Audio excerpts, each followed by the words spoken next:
तो पुनः आपको ईडो ग्लोबल स्टडी परिवार में बहुत बहुत स्वागत है। आज आप लोग को सामने एक भारतीय भूगोल की क्रम को सजाते हुए आगे बढ़ाते हुए आपको एक अच्छे क्लास का नींव रखा गया है। और ये क्या है सो देखिए, जिस प्रकार से भारत की स्थिति एवं विस्तार पर चर्चा कर रहे हैं। आज हम इतने दिनों से पृथ्वी के इर्द गिर्द घूम रहे थे। आज हमारा मुख्य फोकस है और आज से क्लास यदि हम देखेंगे तो भारत का मुख्य रूप से ज्योग्राफी पे डिपेंड पूरी 100% उसी पर निर्भर होगा। तो आइए चलिए, सबसे पहले हम लोग आज भारत के इर्द गिर्द, भारत के आसपास जो भी कुछ है उसको हम जानेंगे। वर्ल्ड के तुलना में और पृथ्वी के तुलना में हम लोग समझेंगे। तो आइए, सबसे पहले जिस प्रकार से यहाँ पर आप एक ग्लोब को देख रहे हैं, ये आपके सामने एक ग्लोब बना हुआ है, देख रहे हैं। इसको मैंने कितने बार आपको बताया है, ये ग्लोब है। तो यहाँ पर देख रहे हैं क्या, ये ग्लोब है। इस ग्लोब के ये वाला पार्ट को कहते हैं उत्तरी, इसको कहते हैं हम लोग उत्तरी गोलार्ध, उत्तरी गोलार्ध, ठीक है। और इस वाले पार्ट को कहते हैं हम लोग पूर्वी गोलार्ध। ये वाले जो पार्ट मैंने बनाया इसको कहा गया पूर्वी, क्योंकि ये भारत पृथ्वी के पूरब की ओर है। और इसी क्रम में देखा जाए तो यहाँ पर एक अक्षांश रेखा है, कर्क रेखा। तो एक मैंने कितने बार आप लोगों को बता चुका हूँ, कर्क रेखा जो है उत्तरी गोलार्ध में है। और यहीं हमारा इंडिया की बात करेंगे, इंडिया भारत की बात करें तो भारत हमारा यहीं पे है, देख रहे हैं।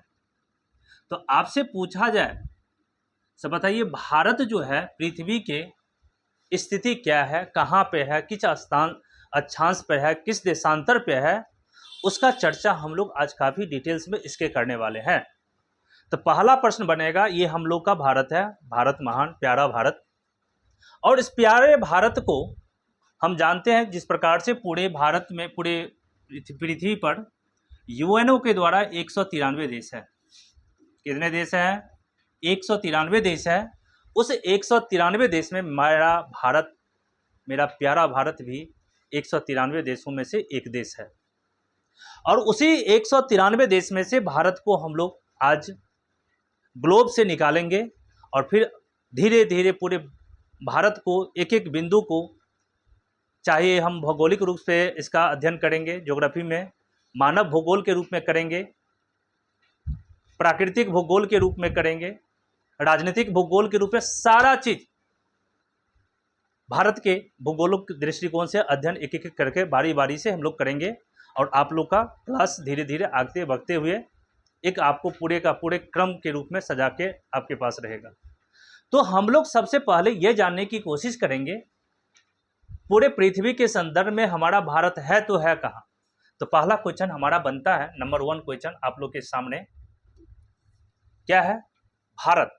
आपसे पूछा जाए भारत है कहाँ, तो भारत पृथ्वी के उत्तरी एवं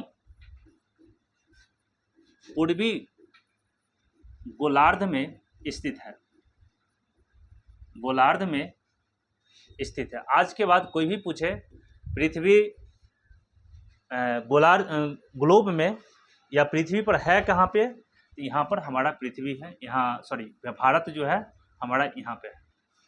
तो एक प्रश्न बन जाएगा, भारत है कहाँ पृथ्वी पर, तो उत्तरी एवं पूर्वी गोलार्ध में है। ये दोनों को संयोजन करेंगे, एक ही नहीं कर सकते हैं सो उत्तरी गोलार्ध में है या पूर्वी गोलार्ध में, हम दोनों को लेके साथ चलेंगे। तो भारत पृथ्वी के उत्तरी एवं पूर्वी गोलार्ध में है, ठीक है, स्थित है।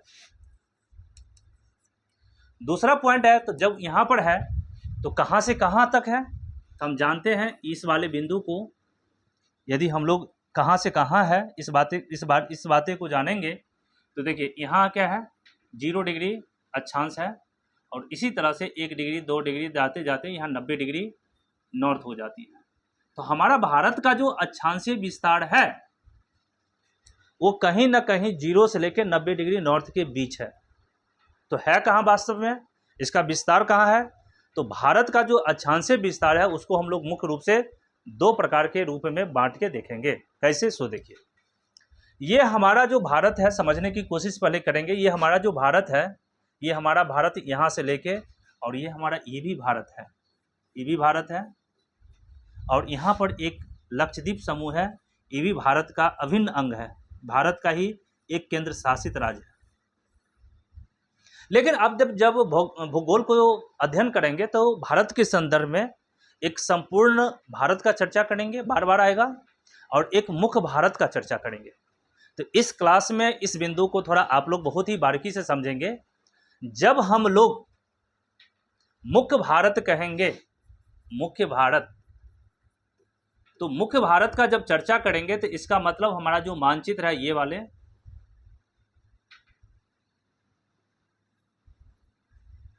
ये वाले जो हम बना रहे हैं,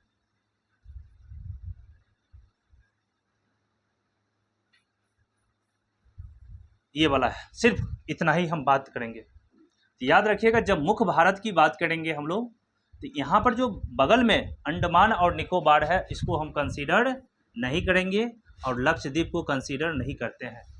सिर्फ और सिर्फ जो देखने में चतुष्कोणीय है वही हमारा मुख्य भारत कहलाता है। जब हम लोग मुख्य भारत की चर्चा करेंगे तो इसको कभी भी कंसीडर नहीं करेंगे। किसको? तो अंडमान एंड निकोबार को और लक्षद्वीप समूह को। क्यों? क्योंकि यह मुख्य भारत से दूर है, सैकड़ों किलोमीटर ये दूर है, सैकड़ों किलोमीटर ये दूर है।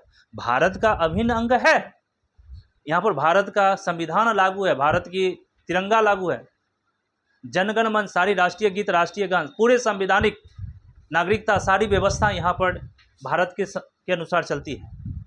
लेकिन जब हम मुख्य भारत की बात करेंगे तो हम लोग एक मुख्य भारत में इस अंडमान निकोबार और लक्षद्वीप समूह को हटा दिया जाता है। तो आज के बाद आप इस क्लास को बड़ी माइंड में सेटअप कर लीजिएगा। जब भी मुख्य भारत कहे तो हमारा इतना ही होगा, सिर्फ ये बातें होगी, ये क्षेत्र को ही हम लोग कंसीडर करेंगे। और जब संपूर्ण भारत रहेगा, याद रखेंगे संपूर्ण भारत, तो संपूर्ण भारत का मतलब हो गया मुख्य भारत, याद रखेंगे मुख्य भारत प्लस अंडमान निकोबार, अंडमान निकोबार और प्लस लक्षद्वीप।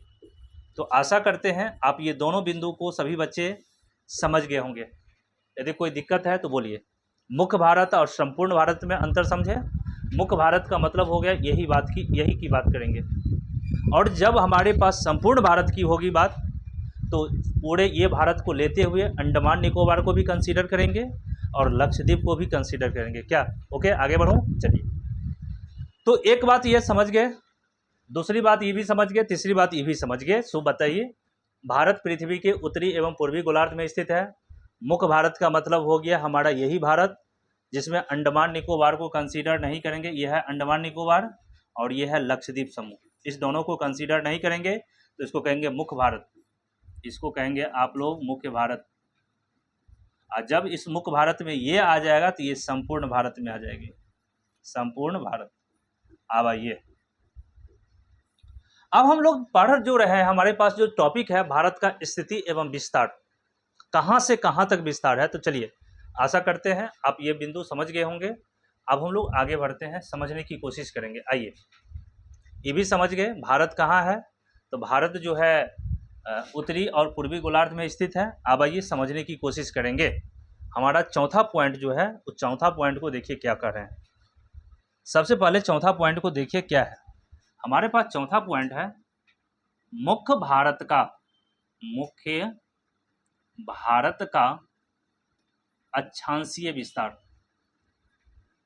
अक्षांशीय विस्तार।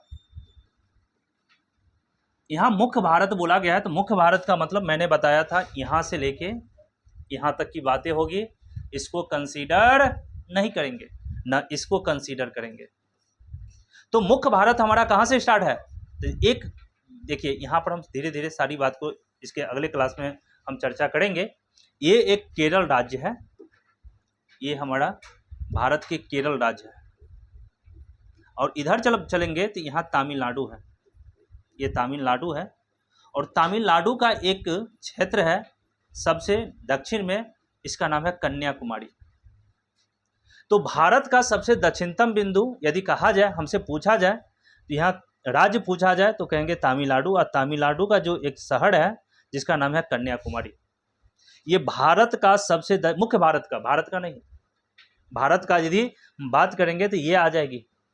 लेकिन मुख्य भारत की जब बात करेंगे तो मुख्य भारत का सबसे दक्षिणतम बिंदु जो आ जाती है उसे हम कन्याकुमारी कहते हैं। इसका दूसरा नाम है कुमारी अंतरीप भी कहते हैं, और इसे कैप कैमोरिन है। तीन नाम को हम इसको चर्चा करेंगे। तो सबसे पहले हम लोग मुख्य भारत की अक्षांश से विस्तार करेंगे। तो हमारा यहाँ से जो देख रहे हैं, हम जानते हैं पृथ्वी के जब नीचे आइएगा तो ये 0 डिग्री, क्या जब हम चर्चा करेंगे तो ये जो है हमारा 0 डिग्री है, 1 डिग्री 2 डिग्री, इसी तरह से हम 0 डिग्री 1 डिग्री 2 डिग्री आते आते इसकी जो वैल्यू है 8 डिग्री 4 मिनट नॉर्थ। तो भारत का जो मुख्य भारत का जो अक्षांशीय विस्तार है यहाँ से स्टार्ट होती है और ये जो देख रहे हैं यहाँ तक चली जाती है। तो इसकी जो वैल्यू है काफ़ी बार एग्जामिनेशन में पूछा गया है, भारत का अक्षांशीय विस्तार बताइए कितना से कितना तक है।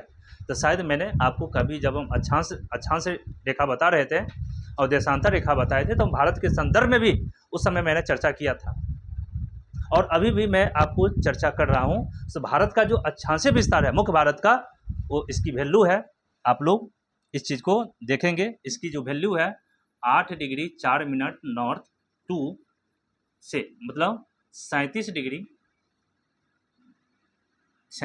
6 मिनट नॉर्थ है। और यहाँ पर टर्म लिखा है मुख्य भारत। तो हमारा मुख्य भारत का अक्षांशीय विस्तार यदि पूछा जाए आज के बाद तो 8 डिग्री 4 मिनट नॉर्थ से लेकर 37 डिग्री 6 मिनट नॉर्थ होता है। लेकिन क्वेश्चन में घुमा के इस तरह से दे दिया जाए संपूर्ण भारत या सिंपल भारत, न तो वहाँ पर मुख्य भारत लगाएगा न संपूर्ण भारत लगाएगा, सिर्फ आपके सामने शब्द रहेगा भारत, क्योंकि भारत का मतलब ये टोटल भारत, ये भी भारत का ही अंश है। तो दोनों में से कोई भी टर्म यदि आपको लगा दिया जाए संपूर्ण भारत या भारत का अक्षांशीय विस्तार कितना होगा, का अक्षांशीय विस्तार बताइए कितना होगा। तो इस केस में मेरा जो आंसर होगा वो होगा, याद रखिएगा, यहाँ 8 डिग्री से 2 डिग्री और नीचे आएंगे। देखिए यहाँ 8 डिग्री है तो इस 8 डिग्री से 200 किलोमीटर, लगभग 200 समथिंग किलोमीटर, हम इस पर सारी डिटेल्स में अंडमान निकोबार को जब पढ़ाएंगे तो फिर चर्चा करेंगे। तो इससे 200 लगभग 22 किलोमीटर जब नीचे आएंगे तो यहाँ 6 डिग्री 8 डिग्री है तो 6 डिग्री 4 मिनट नॉर्थ होगा। यहाँ इसका नाम है ग्रेट निकोबार, एक जगह है जिसको हम लोग इंदिरा पॉइंट भी कहते हैं, पिगमिलियन पॉइंट भी कहते हैं और पार्सल पॉइंट भी कहते हैं। ये जब हम बिंदु की बात करेंगे, अक्षांशीय विस्तार अभी चर्चा कर रहे हैं तो उसकी हम लोग पहले देख लेते हैं, इसके बाद हम लोग चलेंगे। तो आपसे पूछा जाए भारत या संपूर्ण भारत का सबसे का अक्षांशीय विस्तार बताइए, तो हम लोग स्टार्ट यहाँ से करेंगे, नौ की यहाँ से करेंगे। जब मुख्य भारत कहेगा तब यहाँ से स्टार्ट करेंगे, और जब संपूर्ण भारत या भारत कहेगा तो हम लोग यहाँ से स्टार्ट करेंगे। इस बातों को आप एकदम माइंड में पूरे तरह से बैठा लेंगे। तो हमारा क्या होगा, यहाँ पर 8 डिग्री नहीं लिखे, 6 डिग्री 4 मिनट नॉर्थ से लेके आपको 37 डिग्री, क्योंकि इसके ऊपर में हमारा ये अंतिम है, इसमें कोई हेराफेरी नहीं होगा। तो 37 डिग्री 6 मिनट नॉर्थ होगा। तो आशा करते हैं आप सभी बच्चे ये दोनों मुख्य भारत का अक्षांशीय विस्तार या संपूर्ण भारत या भारत का अक्षांशीय विस्तार क्लियर हो गया। अब हमारा क्वेश्चन आइए 6ठा नंबर, एक एक करके देखेंगे बहुत ही बारीकी से, एक भी प्रश्न आपका नहीं छूटेगा। यदि हमारी क्लास को एकदम सीरियली से देख लेते हैं, जितने भी वीडियो है और सभी को सिस्टमेटिक ढंग से सभी टॉपिक को बारीकी से देख लेते हैं, तो मैं आप लोग को विश्वास दिलाता हूँ बार बार, किसी भी एग्जामिनेशन में जब बैठेंगे तो आपको देखिएगा सारा क्वेश्चन हमारे आपके कॉपी से रहेगा जो कि आप उतारे रहेंगे। तो देखिए अगला क्वेश्चन क्या है मेरा, भारत का दक्षिणी या दक्षिणतम बिंदु क्वेश्चन के पैटर्न पर याद रखेंगे। यहाँ क्वेश्चन आपसे क्या पूछा है, भारत का दक्षिणतम, मुख्य भारत का नहीं पूछा है। तो भारत का जो दक्षिणतम बिंदु है ये वाला होगा, और इस बिंदु का नाम हम लोग 3 पॉइंट के नाम पर जानते हैं। भारत का दक्षिणतम बिंदु को हम लोग कहेंगे, इसका नाम है, या तो पहला देखेंगे इंदिरा पॉइंट कहिए, या इसे पिगमिलियन पॉइंट भी कहा गया है। पिगमिलियन पॉइंट भी कहा गया है और इसे आपका पार्सल पॉइंट भी कहा गया है। तो ऑप्शन में या किसी तरह से कभी भी किसी प्रकार की क्वेश्चन जब रहे तो आप तीनों को याद रखेंगे। एक नहीं, कितने बच्चा मार्क्स में मैक्सिमम अधिकतर बच्चा याद रखता है। पूछा जाएगा बताइए भारत का दक्षिणतम बिंदु कौन होगा, तो सीधे कहेगा इंदिरा पॉइंट। लेकिन साथ साथ इंदिरा पॉइंट को पिगमिलियन पॉइंट भी कहा जाता है, पार्सल पॉइंट भी कहा जाता है। और हम जानते हैं एक बार 2004 के आसपास एक सुनामी आए थे और उसमें भारत को बहुत सी तटीय प्रदेश में और हमारा ये अंडमान निकोबार का ये जो पॉइंट सब था वो काफ़ी डूब गया था, बहुत क्षति पहुंची थी। तो ये प्रभावित भी हुआ था, याद रखिएगा 2004 के सुनामी में। 2004 के सुनामी में ये जो बिंदु है सुनामी में प्रभावित हुआ था। तो इस बातें को सभी बच्चे समझेंगे, आगे बढ़ेंगे। तो भारत का दक्षिणतम बिंदु हो गया। लेकिन हमसे ये क्वेश्चन पूछ दिया जाए, सभी बच्चे इस नोट को बारीकी से लिखते जाएंगे, क्वेश्चन बढ़ते जा रहा है। चल देखिए अगला क्वेश्चन हमारा है। अगला क्वेश्चन आइए 7 नंबर, पूछा जाए मुख्य भारत का दक्षिणतम बिंदु। दक्षिणतम मतलब सबसे दक्षिण में, दक्षिणतम का मतलब होता है सबसे दक्षिण में। तो हम मुख्य भारत का दक्षिणतम बिंदु की बात करेंगे। तो बिंदु की बात करेंगे तो यहाँ पर हमारे पास यदि कोई राज्य पूछ दिया जाए, सब बताइए मुख्य भारत का दक्षिणतम राज्य कौन है, तो हम कहेंगे बिंदु नहीं। यदि राज्य पूछा जाए तो कहेंगे तमिलनाडु। राज्य पूछा जाए तब। लेकिन यदि बिंदु यहाँ पूछा जा रहा है तो तमिलनाडु में ही एक है आपका कन्याकुमारी। इस बिंदु का नाम है कन्याकुमारी। यानी मुख्य भारत का दक्षिणतम बिंदु हमसे पूछा जाए तो हम कहेंगे कन्याकुमारी। और इसी कन्याकुमारी का दूसरा नाम है कैप कैमोरिन।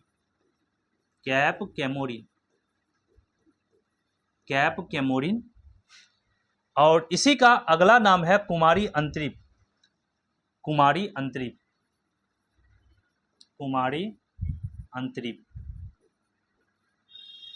तो इस प्रकार से क्वेश्चन का पैटर्न को हमको समझना है, क्वेश्चन पूछ के आ रहा है और उसके हिसाब से बारीकी से क्वेश्चन का आंसर देना है।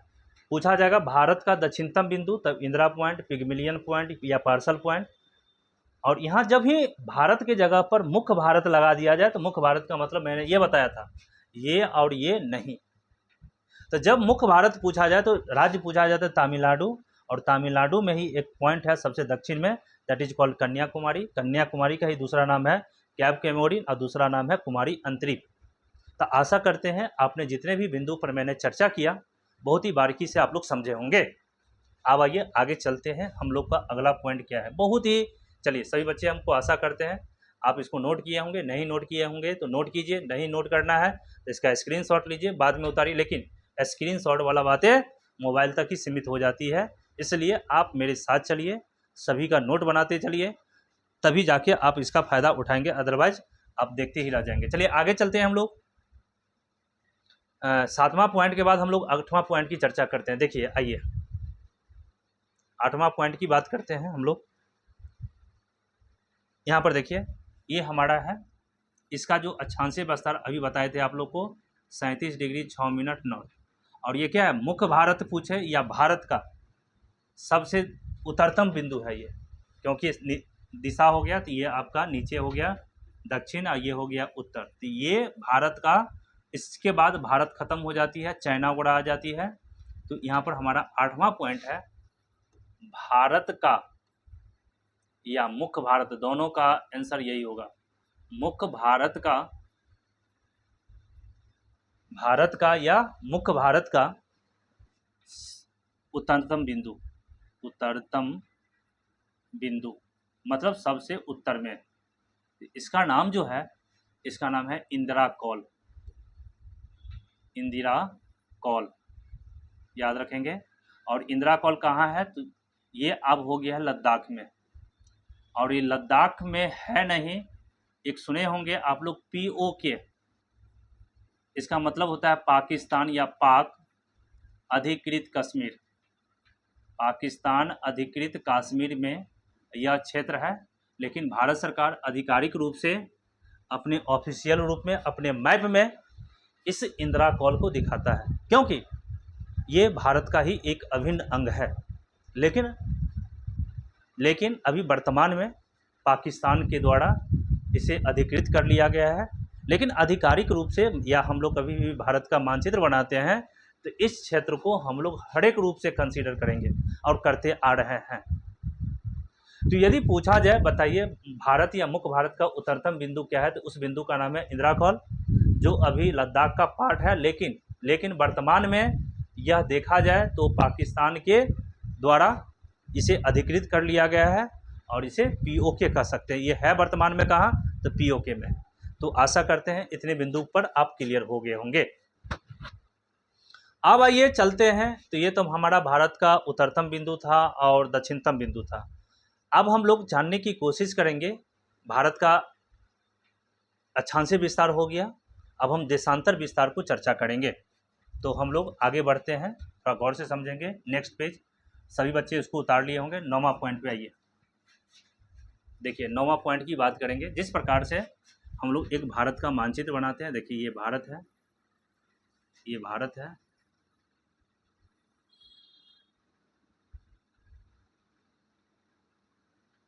ये है। तो हमारा भारत का ये जो पॉइंट है और भारत का ये जो पॉइंट है, ये इधर तो मैंने बता दिया आप लोग को, उत्तरतम था, दक्षिणतम था, उत्तरतम था, अक्षांशीय। ये हमारा देशांतर विस्तार है, ये यहाँ से लेके यहाँ तक देशांतर विस्तार है। तो ये जो है देशांतर विस्तार, पूछा जाए भारत का देशांतर विस्तार कितना है, भारत का देशांतर विस्तार एकदम बारीकी से समझिए। तो भारत का जो देशांतर विस्तार है वो याद रखेंगे आप लोग, 68 डिग्री 7 मिनट। यहाँ नॉर्थ नहीं होगा, आप नॉर्थ में नहीं जा रहे हैं, अब हम लोग इधर जा रहे हैं, ईस्ट की ओर जा रहे हैं। तो 68 degree 7 minute east to 97 degree 25 minute east. तो आशा करते हैं ये आपका हो गया। ये कौन सा राज्य है, यहाँ पर एक राज्य है गुजरात और ये राज्य जो है अरुणाचल प्रदेश है। ये हो गया आपका गुजरात, ये हो गया गुजरात, गुजरात हो गया। और ये जो राज्य है आपका, ये है आपका अरुणाचल प्रदेश। एकदम बारीकी से एक एक चीज़ को हम लोग देखेंगे, एक भी टॉपिक आपका नहीं छूटेगा। खाली आप सभी क्लास को कायदे से समझते हुए आगे बढ़िए। तो भारत का देशांतर विस्तार यदि आपसे डाटा कोई पूछा जाए तो 68 डिग्री 7 मिनट से लेकर 97 डिग्री 25 मिनट ईस्ट तक होती है। और ये एक देशांतर विस्तार है, अक्षांशीय विस्तार नहीं है। अक्षांशीय विस्तार यहाँ से यहाँ तक था। और ये जो बिंदु है आपका, ये आपका गुजरात में पड़ेगा, ये वाले। और ये जो बिंदु है आपका वो है अरुणाचल प्रदेश में, अरुणाचल प्रदेश है। तो यहाँ से हमारा पर 4 पार्ट्स बन गया। जानते हैं कैसे? सो देखिए, यदि हमसे पूछा जाए 10 में भारत का सबसे पहला दक्षिणतम राज्य पूछा जाए आपसे, भारत का सबसे दक्षिणतम राज्य मतलब सबसे दक्षिण में कौन सा राज्य है, एक प्रश्न। दूसरा प्रश्न, उत्तरतम, सबसे उत्तर में उत्तरतम राज्य कौन है। आपसे ये पूछा जाए सबसे पश्चिम में कौन सा राज्य है, और भारत के सबसे पूर्वी राज्य। ये 5 प्रश्न हो गया। तो देखिए चारों का अलग अलग प्रश्न है, देखिए चारों अलग अलग प्रश्न है, चारों का अलग अलग आंसर होगा। देखिए यहाँ पर गौर से समझिएगा, भारत का सबसे दक्षिणतम, सबसे दक्षिण में राज्य पूछा गया था, यहाँ पर कौन सी राज्य है, तो तमिलनाडु। इसके बाद भारत का स्थिति खत्म। तो आपसे पूछा जाए भारत के सबसे दक्षिणतम राज्य कौन है, तो वो तमिलनाडु है, तमिलनाडु सबसे दक्षिण में। यदि हमसे पूछा जाए, आपसे हम लोग को कमेंट बॉक्स में आप लोग को बताना है, हमसे ये पूछा जाए भारत का सबसे दक्षिणतम केंद्र शासित राज्य कौन है। क्वेश्चन समझे क्या बोले, नहीं समझे, फिर से सुनिए। भारत का सबसे दक्षिणतम केंद्र शासित राज्य कौन है। भारत का सबसे पूर्वी केंद्र शासित राज्य कौन है। भारत का सबसे पश्चिम में केंद्र शासित राज्य कौन है।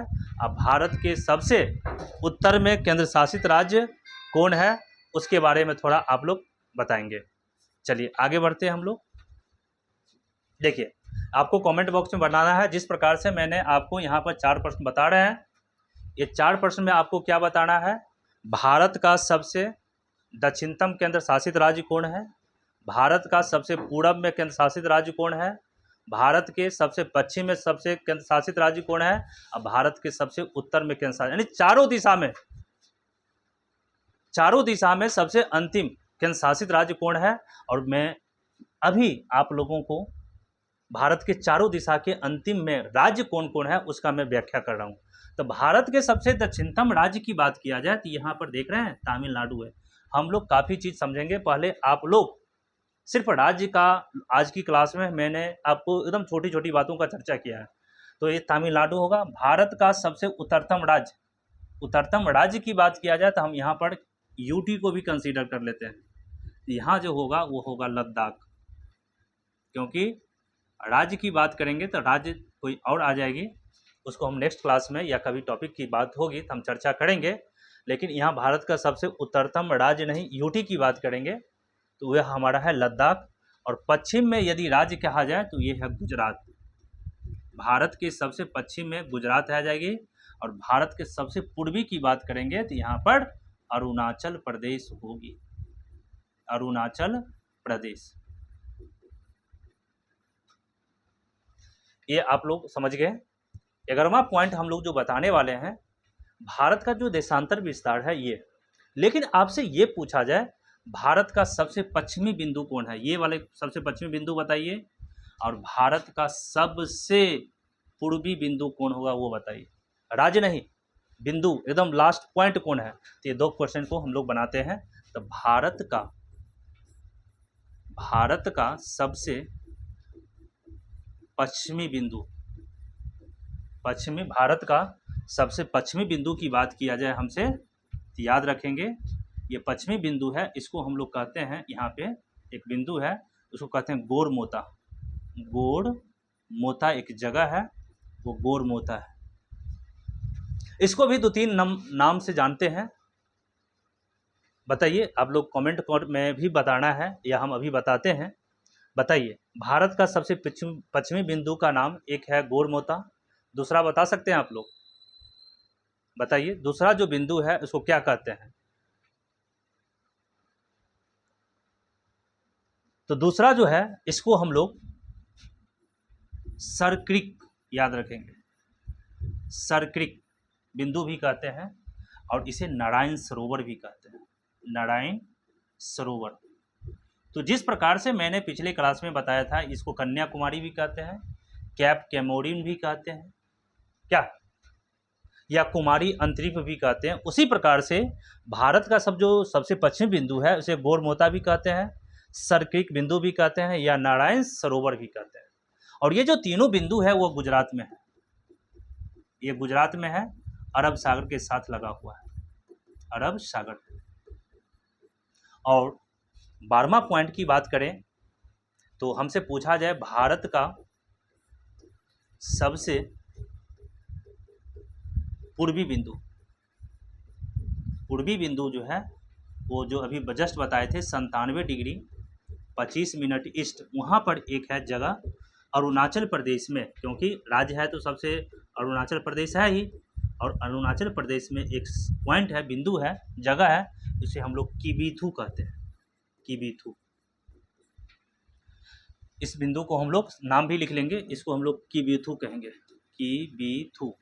तो पूछा जाएगा किबीथू कहाँ है, तो अरुणाचल प्रदेश में है। और इस बिंदु को मैंने क्या कहेंगे, तो इसको हम सरक्रिक बोलेंगे, इसे या गोरमोता भी कहेंगे इसको, या नारायण सरोवर भी कहेंगे, नारायण सरोवर। तो इस प्रकार से हम लोग देख क्या रहे हैं, मैंने आज की क्लास में भारत का जो आसपास जो सबसे उत्तरतम दक्षिणतम होती है उसके बारे में मैंने चर्चा किया है, और आशा करते हैं आप लोग समझे भी होंगे। तो आप लोग मैप के साथ कभी भी आप नोट बनाइएगा तो वहाँ पर मानचित्र का सहारा जरूर लेंगे, मानचित्र ज़रूर बनाएंगे, और जो भी मैंने बिंदु में लिखते हैं यहाँ पे, उस बिंदु को तो लिखना ही है लिखना, साथ साथ उस मैप में भी इस बिंदु को, उस जगह को इंडिकेट करिए उसके बगल में, क्योंकि जब फिर इसको रिवीजन करिएगा आप या कभी पढ़ने का मौका मिलेगा तो आपको सारी बातें ध्यान में रहे। तो चलिए, आशा करते हैं आप लोग इस क्लास को देखे होंगे, अच्छा लगा होगा। यदि आपने वीडियो को अंत तक देखा इसके लिए बहुत बहुत धन्यवाद। इसी तरह से देखते रहिए। पुनः हम आप लोग को जल्द ही इसी का भाग 2, क्योंकि अभी भारत के अक्षांशीय विस्तार और देशांतर विस्तार में अभी 2-3 क्लास और लेना होगा, तब जाके हम लोग फिर अगले बिंदु पे हम चर्चा करेंगे। तो हम बहुत ही जल्द ही आप लोग के सामने फिर नया वीडियो लाते हैं और बेहतरीन क्लास के साथ लाएंगे। तब तक के लिए आपको फिर पुनः मिलते हैं, विदा चाहते हैं। Thank you very much.